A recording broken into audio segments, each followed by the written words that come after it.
Olá a todos, eu me chamo Newton, faço parte do curso de Robótica Tec Afro planejado pelo IFBA Campus Salvador e durante o curso eu tive a possibilidade de, juntamente com os meus colegas Ruben e Kleberson, fazer um projeto que tem o seu cerne a problemática da invisibilização e marginalização das comunidades quilombolas na região de Salvador. Antes de mais nada, é preciso compreender que os quilombos são espaços de resistência, sinônimo de determinação de um povo humilhado, inferiorizado e completamente marginalizado do tecido da sociedade.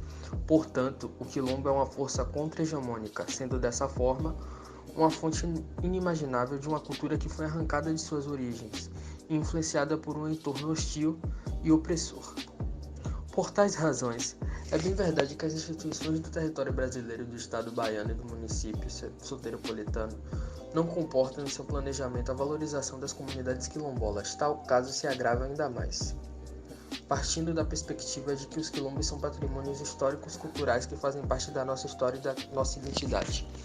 Todavia, muito se vê grandes planejamentos e obras de requalificação para lugares embranquecidos, consumados por uma elite poderosa e favorecida de lá. Não só turistas, como também a comunidade soteropolitana regozijam e aproveitam os prazeres de uma cidade que se parecem a se resumir à beleza das praias e das baianas de Acarajé, enquanto muitos lugares como os quilombos são esquecidos e pouco visitados. Tudo isso se torna ainda mais irônico quando se é o próprio Estado, com um aparato jurídico, telemático, virtual e midiático, que afasta as comunidades quilombolas da visibilidade, sendo relegadas ao abismo do esquecimento, corroborando, por sua vez, com o racismo institucional aumentado por mais de 300 anos. No entanto, segundo a Constituição Federal Brasileira de 1988, o poder público, juntamente à sociedade civil, deve promover e proteger o patrimônio cultural brasileiro por meio de inventários, registros, vigilância, tombamento e desapropriação, e de outras formas de acautelamento e preservação. Segundo o artigo 215 da Constituição Brasileira, o Estado garantirá a todos o pleno exercício dos direitos culturais e acesso às fontes da cultura nacional, e apoiará e incentivará a valorização e a difusão das manifestações culturais. Segundo seu primeiro parágrafo, o Estado protegerá as manifestações das culturas populares, indígenas e afro-brasileiras, e das de outros grupos participantes do processo civilizatório nacional. Conforme o parágrafo 2, a lei disporá sobre a fixação de datas comemorativas de alta significação para os diferentes segmentos étnicos nacionais. Segundo o parágrafo 3, a lei estabelecerá o Plano Nacional de Cultura de duração plurianual, visando ao desenvolvimento cultural do país e a integração das ações do poder público que conduzem à defesa e valorização do patrimônio cultural brasileiro, produção, promoção e difusão de bens culturais, formação de pessoal qualificado para a gestão da cultura e muitos outros. Com isso, pode-se dizer que o patrimônio se refere a tudo que geramos, valorizamos e devemos preservar, sejam monumentos, festas, danças, comidas, músicas, saberes, fazeres e afins.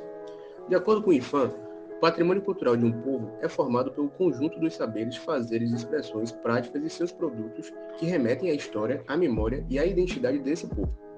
Paralelamente ao artigo 216 da Constituição Federal, constituem patrimônio cultural brasileiro os bens de natureza material e imaterial, tomados individualmente ou em conjunto, portadores de referência à identidade, à ação, à memória dos diferentes grupos formadores da sociedade brasileira, sendo eles as formas de expressão, os modos de criar, fazer e viver, as criações científicas, artísticas e tecnológicas, as obras, objetos, documentos, edificações e demais espaços destinados às manifestações artístico-culturais, os conjuntos urbanos e sítios de valor histórico, paisagístico, artístico, arqueológico, paleontológico, ecológico e científico.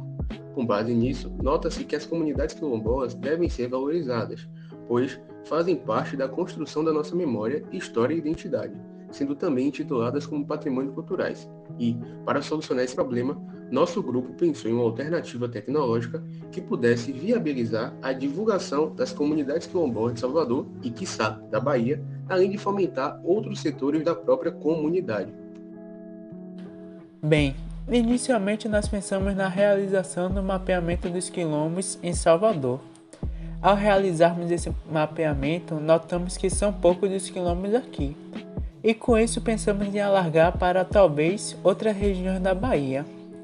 Depois de realizar o mapeamento, tivemos a ideia de criar uma tecnologia social, que seria utilizar a tecnologia para solucionar o problema de uma comunidade.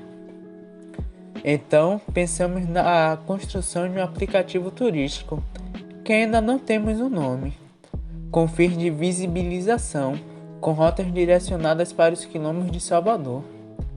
Com isso, não só o turista saberia da localização desses quilombos, como também o próprio cidadão soteropolitano, que muitas vezes não tem ideia de que eles existem e muito menos onde se localizam. Para isso, estamos utilizando o simulador Figma, a fim de evoluir nossa ideia para algo mais concreto, e assim, posteriormente, transformá-la em aplicativo. Além disso, pensamos em criar um blog, provavelmente com uma parceria institucional, que poderia funcionar como um museu virtual, com fotos dos quilombos visando a divulgação. Tudo isso seria extremamente importante, não só para a visibilização dos quilombos de Salvador e da Bahia, como também para o movimento de suas economias culturais e economias criativas. Ou seja, não só os quilombos se beneficiariam, mas também a própria cidade, já que o turista poderia transitar por mais lugares, circular mais dinheiro e desenvolver a região. Essa foi a nossa ideia.